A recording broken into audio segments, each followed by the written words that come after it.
TV স্ক্রিনে দুটো মানুষ আর তাদের ঘিরে গোটা বাংলার এমন একটা লেভেলের উন্মাদনা যা হয়তো টলিউডের বড় বড় সুপারস্টাররাও কোনোদিন দেখেননি। সোশ্যাল মিডিয়ায় ফ্যান পেজের পর ফ্যান পেজ, টুইটারে ট্রেন্ডিং হ্যাশট্যাগ আর টিআরপি চার্টে প্রতি সপ্তাহে ছক্কা। হ্যাঁ, আমি কথা বলছি স্টার জলসার আইকনিক মেগা সিরিয়াল মোহরের সম্পর্কে। শঙ্খ আর মোহর, যাদের ফ্যানেরা ভালোবেসে নাম দিয়েছিল সোনাটিক, তারা শুধু একটা সিরিয়ালের ক্যারেক্টার ছিল না, তারা ছিল একটা ইমোশন। কিন্তু ভেবে দেখেছেন কখনো যে সিরিয়ালটা নারী স্বাধীনতার এত বড় একটা স্ট্রং মেসেজ নিয়ে শুরু হয়েছিল? টিআরপির অন্ধ দৌড়ে কিভাবে মেকাররা সেই গল্পটাকে একটা টিপিক্যাল টক্সিক ফ্যামিলি ড্রামায় পরিণত করলো?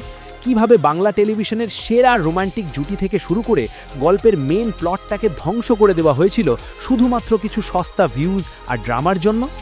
আজ আমরা কোনো গসিপ করব না। আজ বাংলা পালসের এই মেগা ডকুমেন্টারিতে আমরা মোহর সিরিয়ালের সেই মেগা সাকসেস, সোনাটিক ক্রেজ এবং তার নির্মম পতনের পুরো পোস্টমর্টেম করব। গ্যারেন্টি দিচ্ছি, আজকের এই ডিটেইলড অ্যানালিসিস দেখার পর মেগা সিরিয়ালের স্ক্রিপ্ট রাইটিং সম্পর্কে আপনার চিন্তাধারা পাল্টে যাবে। গল্পের শুরুটা হয়েছিল একটা মারাত্মক মাস্টার স্ট্রোক দিয়ে। গ্রামের এক সাধারণ মেয়ে মোহর, যার চোখে আইএএস অফিসার হওয়ার স্বপ্ন, কিন্তু তার রক্ষণশীল বাবা তাকে জোর করে এক বয়স্ক পাত্রের হাতে তুলে দিতে চায়। নিজের স্বপ্ন আর আইডেন্টিটি বাঁচাতে বিয়ের পিঁড়ি থেকে মোহরের ওই দৌড়ে পালানো, এই একটা মাত্র দৃশ্য বাংলার হাজার হাজার মধ্যবিত্ত মেয়ের ইমোশনের সাথে ডিরেক্টলি কানেক্ট করে গিয়েছিল। কিন্তু আসল গেমটা শুরু হলো যখন মোহর কলকাতায় এসে কলেজে ভর্তি হলো। সেখানে তার মুখোমুখি হলো এমন একজন মানুষ যে নিজেই একটা আস্ত আগ্নেয়গিরি, প্রফেসর শঙ্খদীপ রায়চৌধুরী। শঙ্খ ছিল অত্যন্ত রাগী, অ্যারোগেন্ট এবং কিছুটা পুরুষতান্ত্রিক চিন্তাধারায় বিশ্বাসী। কলেজের করিডোরে তাদের প্রথম দেখা, আর সেখান থেকেই শুরু হলো এনিমিজ টু লাভার্স বা শত্রু থেকে প্রেমিক হওয়ার সেই আইকনিক জার্নি। শঙ্খের ইগো আর মোহরের সেলফ রেসপেক্টের মধ্যে যে ক্ল্যাশ বা সংঘাত তৈরি হতো, সেটা অডিয়েন্স গোগ্রাসে গিলত। কারণ বাংলা সিরিয়ালে এর আগে এত স্ট্রং এবং মুখের ওপর জাস্টিফাইড জবাব দেওয়া কোনো ফিমেল লিড খুব কমই দেখা গেছে। বস, এই সোনাটিক ক্রেজের আসল ম্যাজিক আর স্ক্রিপ্ট নষ্ট হওয়ার সেই পেছনের গল্পটা শেয়ার করার আগে আপনাদের কাছে আমার একটা ছোট্ট রিকোয়েস্ট আছে। ইউটিউবের অ্যানালিটিক্স আমাকে দেখাচ্ছে আপনাদের মধ্যে প্রায় 80% মানুষ রেগুলার আমাদের এই হার্ড হিটিং রিয়েল স্টোরিগুলো পুরোটা দেখেন, মেগা সিরিয়ালের পেছনের রিয়ালিটি জানতে চান, কিন্তু চ্যানেলটা সাবস্ক্রাইব করেন না। এটা কিন্তু একদম ফেয়ার নয়। আপনাদের এই একটা সাবস্ক্রাইব আর ভিডিওতে একটা লাইক আমাদের এই রকম জেনুইন ইনসাইড স্টোরিগুলো ফেক গসিপের ভিড় থেকে বের করে আনার জন্য মারাত্মক এনার্জি দেয়। তাই প্লিজ এক্ষুনি ভিডিওটা পজ করে সাবস্ক্রাইব বাটনটা দাবিয়ে দিন। করে দিয়েছেন? Thank you. চলুন ফিরে চাই সোনাটিক ম্যাজিকে। এবার আসি সেই ম্যাজিকের কথায় যার জন্য এই সিরিয়াল ইতিহাস তৈরি করেছে, সোনামণি সাহা আর প্রতীক সেন। এই দুজন যদি লিড রোলে না থাকতেন তবে মোহর হয়তো কবেই হারিয়ে যেত।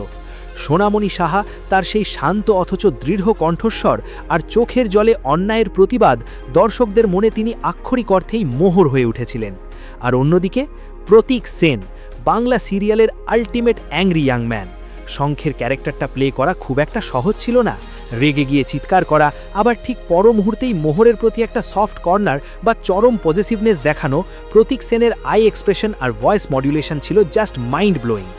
এই দুজনের অনস্ক্রিন কেমিস্ট্রি এতটাই রিয়েলিস্টিক ছিল যে অফ স্ক্রিনেও মানুষ এদের কাপাল হিসেবে ভাবতে শুরু করে। ইউটিউব খুললেই সোনাটিকের ফ্যান মেড ভিডিও, ফ্যানেরা সেটে কেক পাঠাচ্ছে, গিফট দিচ্ছে। টলিউডের খুব কম জুটির কপালেই এই লেভেলের ভালোবাসা জুটেছে।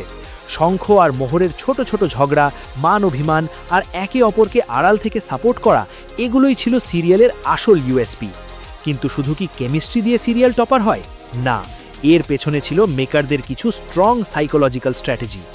মোহর যখন পিকে ছিল তখন জি বাংলাকে টিআরপি চার্ট থেকে রীতিমতো ধুয়ে মুছে সাফ করে দিয়েছিল এই সিরিয়াল। বিশেষ করে শঙ্খ আর মোহরের বিয়ের ট্র্যাকটা মনে আছে? শ্রেষ্ঠার চক্রান্ত, মোহরের লড়াই এবং শেষ পর্যন্ত শঙ্খর মোহরকে সবার সামনে স্ত্রী হিসেবে স্বীকার করে নেওয়া, এই ট্র্যাকগুলো টিআরপিতে আগুন লাগিয়ে দিয়েছিল। রেটিং 11-12 ঘর ছুঁয়ে ফেলেছিল।